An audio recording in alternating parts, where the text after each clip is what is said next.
Hello friends, I am Aprati. Welcome back to our channel plants space. आज मैं वो काम करूंगी जो मैंने आज तक कभी नहीं किया और आप लोगों की गलतफहमी दूर करने का यही एक सही तरीका है।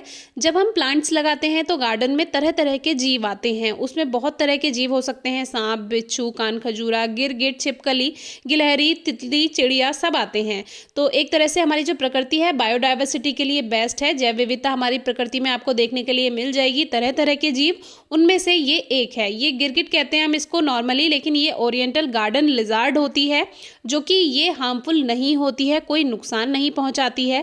आज लाइफ में पहली बार मैंने इसको पकड़ा और केवल कुछ सेकंड्स के लिए ही पकड़ा है, लेकिन वीडियो मैंने रिपीट की है इसीलिए आपको लगेगा इसको मैंने बहुत देर के लिए पकड़ा। कुछ सेकंड्स के लिए पकड़ा था केवल इसीलिए जिससे आपको ये पता चले कि ये कोई नुकसान नहीं पहुंचाता है। और आजकल तो बेचारा छुपकर बैठा हुआ था, मैं भी गार्डन वर्क कर रही थी, मेरे हाथ भी गंदे थे, लेकिन फिर जब मैंने इसको देखा तो मुझे लगा आपसे शेयर करना चाहिए। मैंने इसकी पूंछ को पकड़कर इसको उठाकर सेफली दूसरे प्लांट्स में बैठा दिया। और ये मेरे गार्डन का एक मेरा फ्रेंड ही समझ लीजिए, क्योंकि ये काफ़ी टाइम से रहता है। और मैंने एक बार अंडे भी आपके दिखाए थे, जो गमले में ये अंडे देता है वो आपको मैंने उसके कवर दिखाए थे कि कैसे कितने सारे गमले में मुझे इसके अंडे के कवर मिले थे। तो मैं जब पानी भी देती थी तो ये भागता नहीं था, वहीं बैठा रहता था। तो मैंने कभी इसको नहीं पकड़ा। आज मुझे लगा कि मुझे ये आपसे शेयर करना चाहिए, क्योंकि काफ़ी व्यूअर्स कमेंट करते हैं मेरे गार्डन में एक गिरगिट आ गया है, मैं उसको कैसे भगाऊं, मुझे बहुत डर लग रहा है।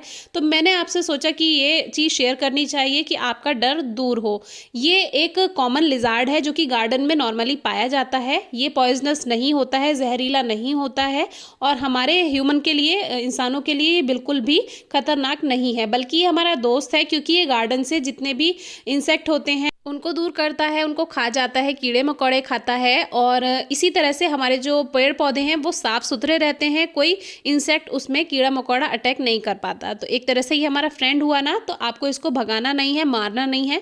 अगर आप इसको अपने गार्डन से दूर करना चाहते हैं, किसी भी हल्की सी स्टिक से लेकर दूर से खटखटा दीजिए, ये चला जाता है। थोड़ा स्लो होता है, कभी कभी तेज़ी फुर्ती भी दिखाता है, जैसे कि अभी इसने पत्तियों में छुपने के लिए दिखाई।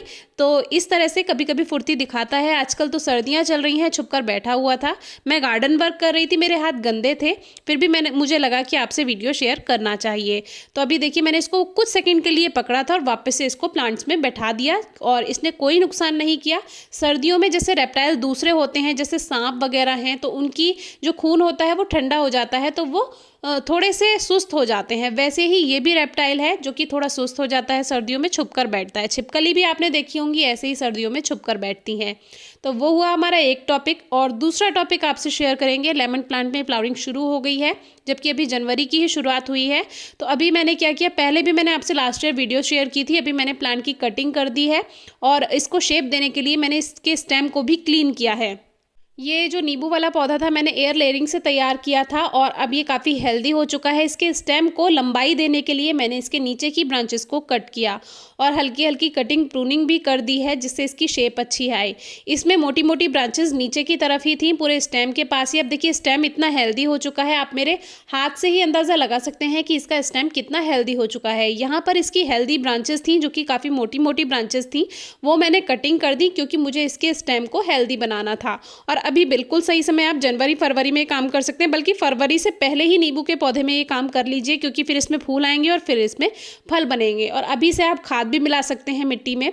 तो इसमें मैंने एक और चीज़ सीखी, अभी मैंने इसकी जो मोटी मोटी ब्रांचेस कट की हैं, अभी आप देखेंगे वीडियो में आगे, तो मुझे लगा कि आप में से काफ़ी व्यूअर्स कहेंगे अरे इतनी हेल्दी ब्रांचेस कट क्यों कर दी। पहले मुझे इसकी वीडियो शूट नहीं करनी थी, लेकिन मुझे इससे कुछ सीखने को मिला, तो मैंने सोचा आपसे भी शेयर करूँ।